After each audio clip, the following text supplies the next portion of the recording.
ngayon sa mezzanine floor kasi ito yung restaurant nila. Swimming pool sa gym area. Ayan, walang tao. Kaya pwede tayo mag-relax.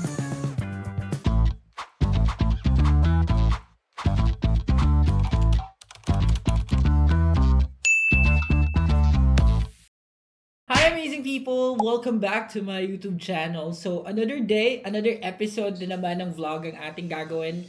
At andito pa rin tayo sa Macau guys. And andito tayo ngayon sa Harbor View Hotel. Kung saan ine-enjoy namin yung ating na-book na one bedroom suite. And ngayon ang itinerary namin, it's gonna be very light. So free day namin ngayon. And we were supposed to book a tour kay Kuya RB. Kaso medyo nagkaroon ng problema sa schedule ng conflict. Pero okay lang. Ang gagawin natin ngayon is pupuntahan na lang natin yung mga attractions na malalapit dito sa aming hotel, and at the same time magbe-breakfast din tayo at itutour namin kayo sa mga facilities and amenities na makikita ninyo dito sa Harbor View Hotel.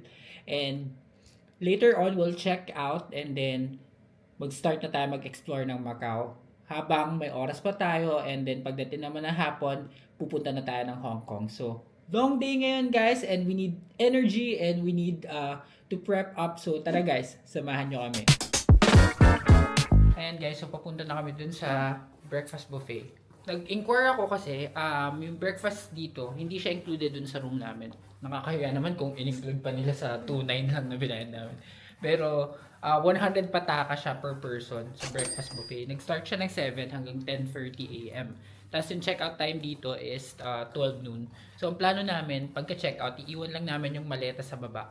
Tapos alis kami, mag-iikot kami sa Macau, and then babalik kami just in time para may oras pa para makapunta kami sa Taipa Ferry kung saan kami nag-book ng ferry papunta naman ng Hong Kong. So ganun yung magiging sistema natin. And gusto ko rin maikot yung amenities dito nga sa hotel na to kasi sobrang ganda niya. May nabasa din ako na may gym, may swimming pool. So yun, puntahan namin yun mamaya lahat. So guys, andito kami sa reception. Ito yung price ng breakfast nila sa Praha. Yun yung restaurant nila. So kapag adult, ang original niya is 163 pag outsider, pero kapag in-house guest ka 100 na lang. Ang lunch din from 218 magiging 178 na lang, at ang dinner is from 427 335 na lang. So mas may discount pala kapag in-house guest ka. So yun guys, galing na kami dun sa reception, and dun kami nagbayad ng 200 pataka for breakfast, and then pupunta kami ngayon sa mezzanine floor kasi dun yung restaurant nila. Ayan, so dito is M lang. Okay, pwede na dyan lang. Yan, M. Yan. So, diba? Ang ganda dito. So sulitin natin tong breakfast na to kasi yun nga, baka ito na yung muling kain namin sa Macau, tapos makiki-free taste na lang kami sa Senado Square. Okay, so let's go. Okay guys, so ito na yung kanilang restaurant for buffet. Ang ganda. Para ka talagang ano. Okay. O, kasi nga mezzanine floor lang naman. Ayan, so sabihin natin dito kay ma'am. Hi, room 401. Thank you. We can sit anywhere. Okay, thank you. Yan. So, hanap tayo po guys. At yan, ang dami na breakfast ko. Saan mo gusto? Joke lang. Gusto namin dun daw sa labas. Ayan. May escalator din naman pala. Wala na. Dun lang tayo sa kabilang side. So hanap muna kami ng upuan guys, at mamaya itutour ko kayo sa kanilang buffet table. So guys, dito na kami sa bandang labas pumuesto kasi wala nang pwesto. At mga Pinoy yung ating mga nakausap. Yung nagturo sa amin ng pwesto guys, Pinoy. Marami kasing Pinoy nga dito sa Macau.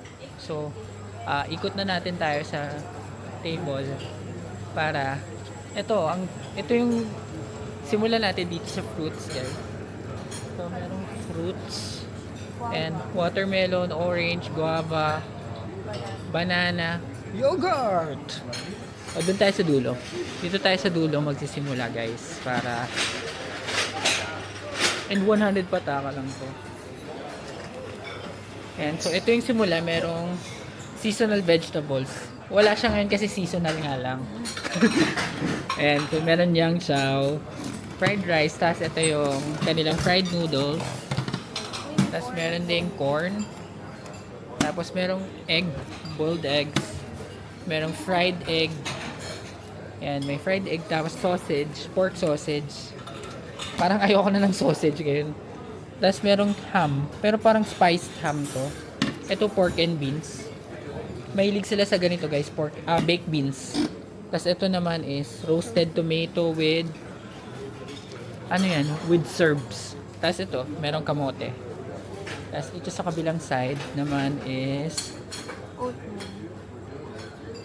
oatmeal na may soy milk. Tapos soya milk. May mga iba't ibang milk po. Tapos ito naman is congee, lugaw. Tapos ito yung kanyang mga condiments. Tapos meron din silang hash brown, fried dough sticks, deep fried spring roll, deep fried curry puff, bacon, wow, grabe, turnip cake. Tapos ito parang ham din yata to. Ayan, mga ham din, cold cuts. Uy, seasoned chicken breast, wow, ang sarap. Grabe, may beef din. Yan, ang dami guys, parang sulit na sulit. Tapos ito naman yung mga paluto na noodles. May ganito din dun sa buffet sa Holiday Inn. Hindi lang noodles guys, pati egg. May egg din. Tapos ito naman yung bread station nila. So may mga sourdough, farmer bread, French bread, banana cake, donuts, coconut egg white sponge, green bean puff pastry, croissant, egg tart. Ayan, so may egg tart dito. Makakatip tayo ng egg tart. And may assorted muffins here. And right over here naman, mga palaman. Butter, peanut butter, blueberry, apricot jam. Tapos ito yung toaster nila. So yun lang.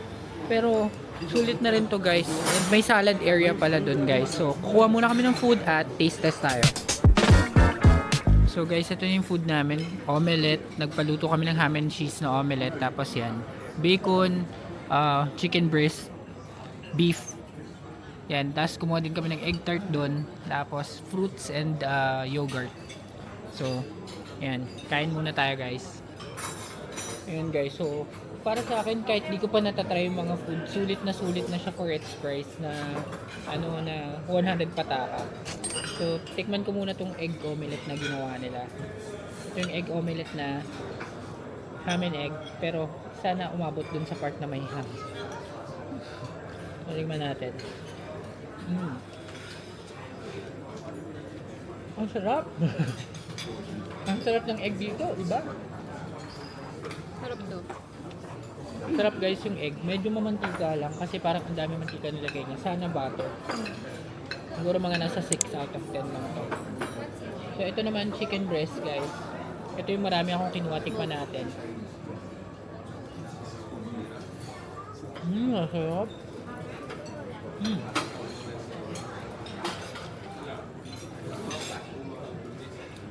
Masarap kasi medyo dry lang ng konti. Medyo dry ng konti yung chicken breast nila.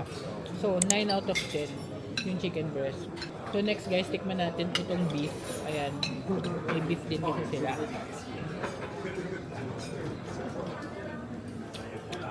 Ay wow, hindi ko kumuha nitong beef. Masarap yung beef guys, malambot. Fairness, masarap, tikman mo. Malambot, walang hindi bumabaras ang ngipin. 10 out of 10 yung beef, malambot and malasa siya. Tapos guys, tikman din natin itong parang puto nila.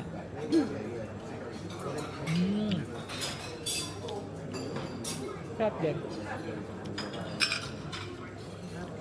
Kala ko kanina kasi yung bread na tinanggalan ng dulo, hindi pala parang puto siya. Masarap to guys. Hindi lahat ng alcohol. Ubus na. Passion fruit yan eh. Sarap naman. Tikman. And last but not the least guys, ito-try din natin tong gulay. Ito yung seasoned vegetable nila. Kanina nagkaroon na eh. Pumatok na sa season na may bacon to. Sarap. Yung mga stir fried veggies guys, masarap talaga din. So, kain muna tayo guys. Enjoy natin to. At maya titikman din natin yung egg tart for dessert. So guys, ito na. Titikman namin pareho tong egg tart. Egg tart!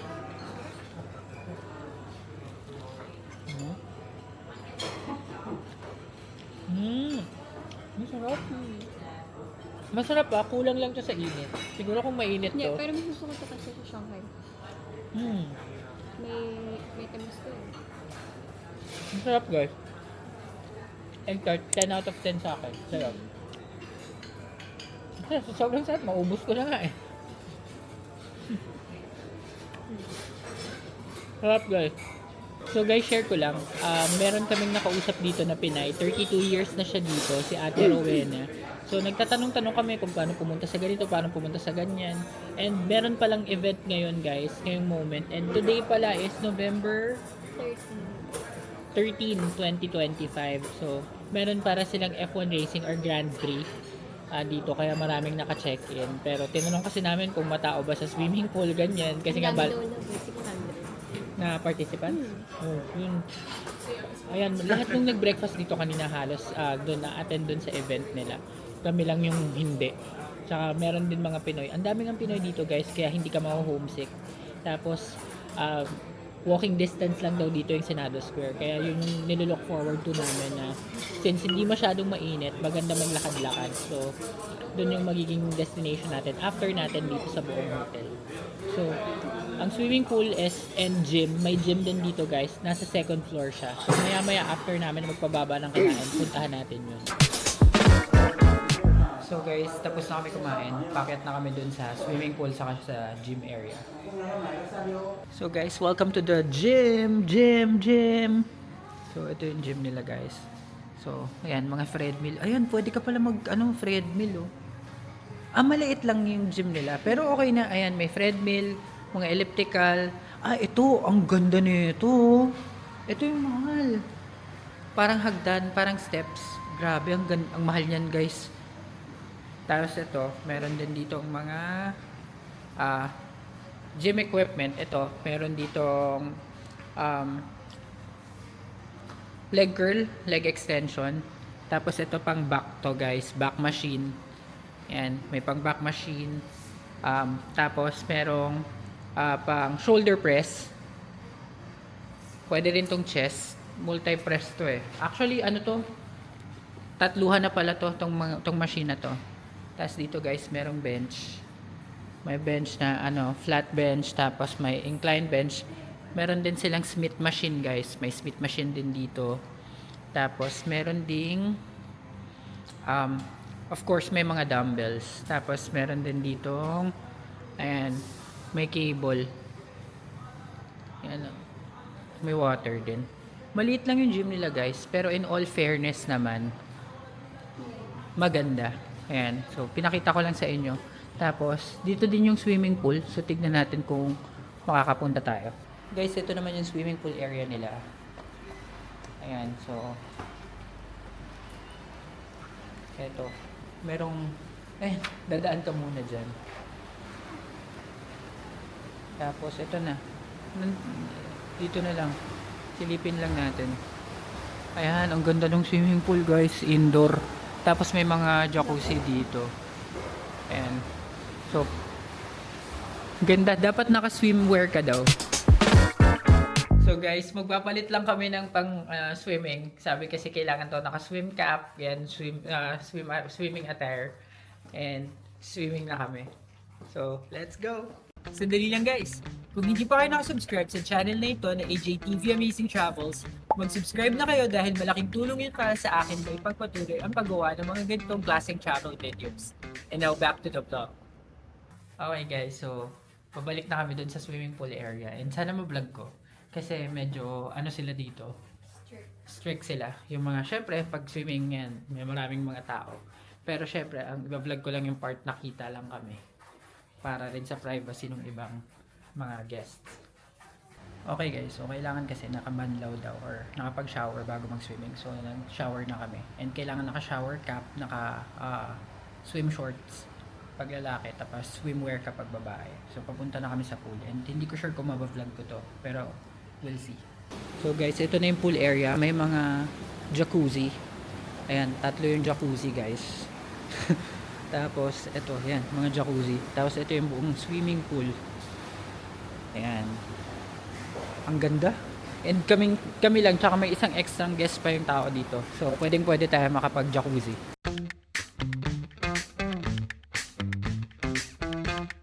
Guys, ang sarap. Grabe. Ang sarap dito. Parang ang sarap dito na tumira. Pag first time, pag unang loob. Sobrang init ng tubig. Kaya sarap.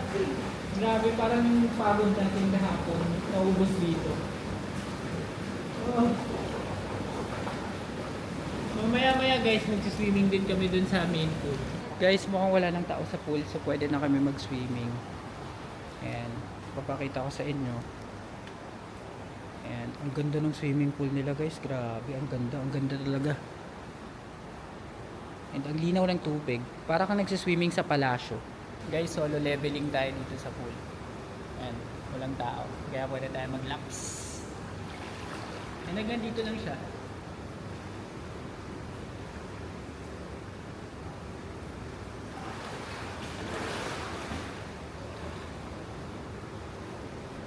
Sarap.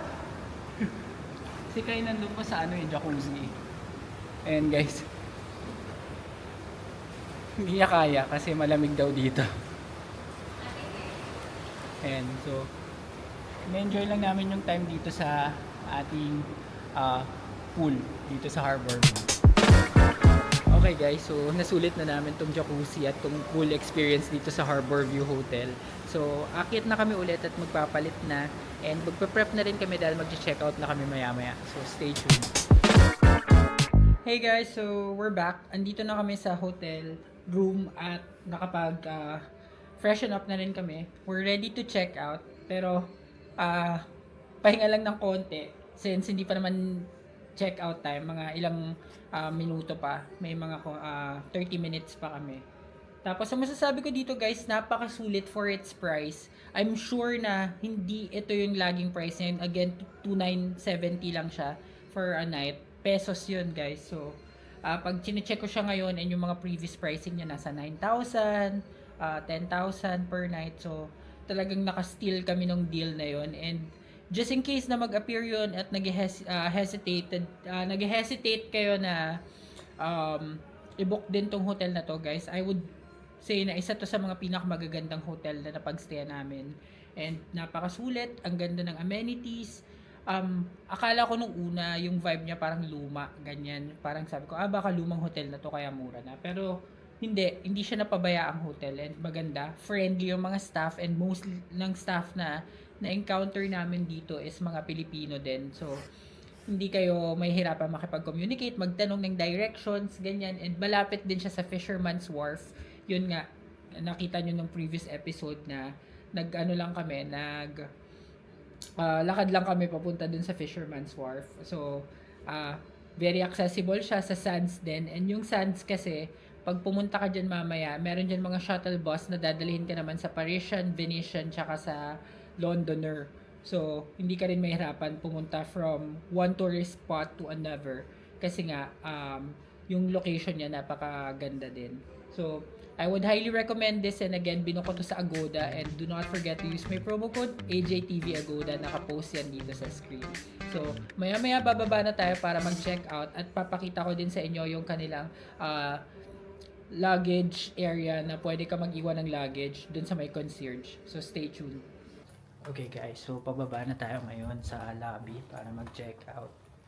Yan. So, parang nadagdagan yung dala namin kahit wala naman kami binili. Parang bumigat. So, mahirap na gumala-gala pa dito sa Macau pag may dalang maleta. Kaya buti na lang pwede mag-iwan ng maleta dito sa baba.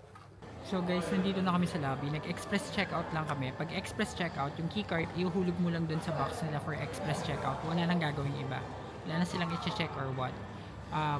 Pwede nyo yung gawin kapag wala naman kayong deposit or wala na kayong babayaran. Since kami prepaid na yung hotel namin, gano'n na lang, hinulog na lang doon. So ngayon ay dito sa likod ko, ayan, meron dyan luggage service. Dyan kami magpapaiwan ng aming mga maleta para makagala pa tayo dito sa Macau. So, yun ang gagawin natin. Ayun na guys, so naiwan na namin ang aming bagahe. Binigyan kami ng claim tag na ganito. At kapag i-claim nyo, kailangan nyo lang, ang laki ng mukha ko. Kailangan nyo lang magbigay to at mag-sign ulit sa kanila. And kahit naka-check out na kayo, pwede kayong mag-iwan ng gamit dito. So dahil dyan guys, i-end ko na muna ang vlog na ito. Maraming salamat sa lahat ng nanood ng episode na ito ng ating Macau Hong Kong Vlogs. At kung nagustuhan ninyo ang video ito, please give me a like, comment, share, and subscribe to my channel. And do not forget to hit the notification bell para updated kayo sa aking future vlogs. Abangan ang next episode kung saan ikot tayo dito sa Macau. Yun lang guys, maraming salamat. Bye!